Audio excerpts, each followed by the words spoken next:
ये एक भ्रम भी फैलाने की कोशिश है कि 2013 के अमेंडमेंट में ना तो महिलाओं की हिस्सेदारी थी, ना हाई कोर्ट सुप्रीम कोर्ट जा सकते थे। महिलाओं की भी हिस्सेदारी थी, हाई कोर्ट सुप्रीम कोर्ट में भी केस चल रहे हैं जो वक्फ बोर्ड ट्रिब्यूनल में हारे गए केसेस हैं। आप तो खुद वकालत करते हैं। मैं पहले एक जरा जो सबसे बड़ा नहीं, पहले इस क्लैरिटी को दे दीजिए ना, एक बात इस क्लैरिटी को देकर ही आगे बढ़ेंगे कि क्या महिलाओं का रिप्रेजेंटेशन पहले भी था, क्या हाई कोर्ट और सुप्रीम कोर्ट में ट्रिब्यूनल में हारे गए केसेस जो लोग हारे हैं बाकायदा अपील की उन्होंने हाई कोर्ट और सुप्रीम कोर्ट में, भ्रम फैलाने की कोशिश नहीं नहीं, कोई भ्रम नहीं है, जा सकते हैं, कौन मना कर रहा है, लेकिन उसमें फर्क समझिए क्या है। ट्रिब्यूनल ने जो डिसीजन दिया आर्टिकल 226 में हाई कोर्ट जा सकते हैं only on the question of law. अब हमने क्या कर दिया कि it can be file an appeal on merits also. ये उसका जवाब है नंबर 1।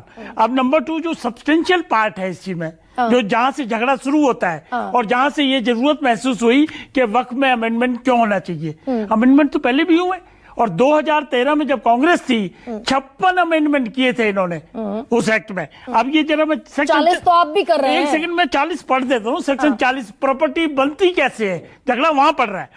आप जरा ध्यान से सुनो। द बोर्ड में itself collect information, खुद करेगा अपने आप, regarding any property which it has reason to believe to be the work property, and if any question arises whether a particular property is a work property or not, whether a waqf is a Sunni or so and so, after making such inquiry as it may deem fit detail in question। झगड़ा यहाँ है कि उनको ये पता चला कि जी ये प्रॉपर्टी वक्फी है। उन्होंने इंक्वायरी करी और इंक्वायरी कौन करता है, जो क्लर्क होता है वो जाता है मौके पे और वो सर्वे करके अपनी रिपोर्ट दे दी उसको और उन्होंने गजट में नोटिफाइड कर दिया। इसकी वजह से दिक्कत है, सबसे ज्यादा जो दिक्कत है। एक और भी है क्या है, पहले ये वाली दिक्कत समझना, फिर आगे चलते हैं। क्लैरिटी मुझे और दर्शकों को ये दे दीजिए। पहले ये वाला छोड़ दें, क्योंकि नहीं ये इस पर आइएगा, आप जो रिसर्च लेकर आए, रिसर्च नहीं, मेरी बात सुनो, रिसर्च नहीं है, यही झगड़े की जड़ है। अच्छा, जो डिस्प्यूट पेंडिंग है, जो भ्रष्टाचार है, जो मिसमैनेजमेंट है, ये सब की जड़ ये है कि अगर वक्फ वाले बोर्ड ने समझा कि फला प्रॉपर्टी है, उस पर रुमाल डाल दिया, वो वक्फी प्रॉपर्टी होगी। That is a main problem number 1। तो ये हाई कोर्ट और सुप्रीम कोर्ट जाने की जो स्कोप था वो पहले भी था। वो तो सुप्रिया जी ने जवाब दिया ना कि हाई कोर्ट जाएंगे तो 50 साल लगते हैं, वो तो उन्होंने जवाब दिया। हाई कोर्ट सुप्रीम कोर्ट बात की चीज है। अभी भी तो सरकार यही तर्क रख रही है कि पहले ट्रिब्यूनल का फैसला आखिरी था, वक्फ ट्रिब्यूनल का, अब हाई कोर्ट जा सकते हैं, तो पहले भी जा सकते थे हाई कोर्ट। उसमें फर्क, आपने गड़बड़ कर दी, फर्क नहीं समझे। पहले ओनली और ये इसमें प्रोविजन नहीं है। सब तरह की ट्रिब्यूनल जो होते हैं उसमें यही प्रोविजन होता है, उसमें on merits can not be touched. अब क्या कर दिया हमने कि merits can also be open in appeal before the high court. और ये जो तर्क दिया जा रहा है भाई महिलाएं भी अब पार्टिसिपेट कर सकेंगी, पहले भी बाकायदा इसमें प्रोविजन है कि महिलाएं उसको भी क्लैरिफाई कर लेते हैं। पहले मैंडेटरी नहीं था, अब मैंडेटरी कर दिया हमने। और तीसरी चीज और क्लैरिफाई कर दीजिए कि सेंट्रल बोर्ड है और स्टेट बोर्ड है। स्टेट बोर्ड में भी मेजॉरिटी जो है वो मुस्लिम की होगी। ये फर्क पहले नहीं था। और पहले जो ये गैर मुसलमानों को बाकायदा सीईओ चीफ एग्जीक्यूटिव ऑफिसर भी गैर मुस्लिम हो सकता है। भाई हिंदू बोर्ड में क्या मुसलमान को बैठाने को तैयार है क्या सरकार? एक बात सुनिए, हिंदू बोर्ड में अगर मुसलमान बैठा दिए जाए तब क्या स्थिति बनेगी? अगर स्थिति बनेगी तो सनातन का बोर्ड भी बनेगा, उसमें क्या दिक्कत है? और बहुत से बोर्ड बने हुए। देखिए बोर्ड का काम क्या है, बोर्ड का काम मैनेज करना नहीं है, प्रॉपर्टी को मैनेज होंगी मुतवल्ली के थ्रू। ये आज बार बार क्लियर किया जा रहा है इस बात को। बोर्ड का मतलब है कि ऊपर से ओवरऑल एक तरीके से पुलिसिंग करेंगे कि हम उसको देखेंगे चीजें ठीक चल रही कि नहीं चल रही। क्या वक्फ की कोई लैंड सरकार की लैंड बन जाएगी क्या? आंसर है बिल्कुल नहीं बन सकती, किसी कीमत पे नहीं बन सकती। नहीं, लेकिन क्या ये बाकायदा एक इंटेंशनली इंड्यूस किया जा रहा है कि भाई बोर्ड में गैर मुसलमान भी शामिल होंगे?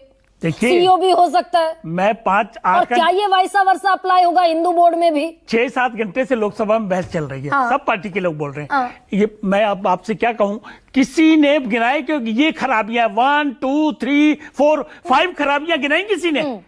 सुप्रिया जी ने गिनाई? ना कल्याण बनर्जी ने कहा। सुनिए AK वाजपेयी, 1 सेकेंड रुकिए तो मुझे भी तो थोड़ा मौका दीजिए सवाल पूछने का। कल्याण बनर्जी ने बाकायदा कहा कि ये जो नॉन मुस्लिम इंड्यूस किए जा रहे हैं हिंदू बोर्ड में कर सकते हैं क्या उसका किसी जवाब मिला नहीं मुसलमान मिला को उसका इंड्यूस? जवाब मिला कि नहीं मिला? ये जो बोर्ड है ये कोई रिलीजियस आइडेंटिटी नहीं है, बोर्ड ये नहीं, statutory Amarnath authority. Shrine board में, वैष्णो देवी श्राइन बोर्ड में कर सकते हैं क्या कोई मुसलमान वक्फ की इंड्यूस? डिस्कस कर रहे हैं या उनका डिस्कस कर रहे हैं? अगर भाई वक्फ वक्फ में बोर्ड अगर में- ये स्टेचुरी बोर्ड है हाँ। तो उसमें अगर कोई नॉन मुस्लिम आ जाता है हाँ। तो आप उसको कोई रिलीजियस बोर्ड करार दे के आप तो आर्ग्यूमेंट कर रहे हो, वो तो है नहीं है केस, वो केस है ही नहीं। मैं फिर उसी बात पे आता हूं कि बैठे हुए सुप्रिया जी और भी लोग बैठे हैं, आप हमको गिनाइए ना क्या क्या कमियां है। कमियां कोई नहीं कहेंगे, सिर्फ डराने की बात करेंगे। तो भाई That ये is not- आरोप जो आप लगा रहे हैं कांग्रेस पार्टी पर या पूरे विपक्ष पर कि 2013 में अनलिमिटेड पावर दे दी वक्फ बोर्ड्स को, उसमें तो शाहनवाज हुसैन की, मुख्तार अब्बास नकवी की, सुषमा स्वराज की, सबकी सहमति थी। देखिए तो सरकार गलत कर रहे थे सुषमा स्वराज। देखिए गर्मा जी, मुख्तार सरकार अब्बास नकवी। सरकार की नीयत पे डाउट करना बिल्कुल भी ठीक नहीं, नहीं मैं है। अब factual देखिए सवाल पूछ अपोजिशन रही जो है राजनीति कर रहा है, नहीं, अगर राजनीति मैं- नहीं कर रहा तो बताइए क्या डेफिशिएंसी है इसमें? एके वाजपेयी, मैंने बिल्कुल फैक्चुअल सवाल पूछा। जिस बताइए। अमेंडमेंट को सबसे बड़ा धब्बा आप बता रहे हैं कि भाई चुनाव जीतने के लिए मार्च 2014 में ये अनलिमिटेड पावर्स दे दी, उसमें तो सहमति थी ना विपक्ष के तौर पर भी बीजेपी की। अरे शहनवाज साहब का बयान पढ़ लीजिए जो हाँ। लोकसभा में उन्होंने दिया है, हाँ। उसमें बकायदा क्या है कि ट्रांसपेरेंट एंड क्लियर होना चाहिए सारी। सहमति है हमारी इन सहमति है, संशोधनों लेकिन को। क्लियरिटी चाहिए,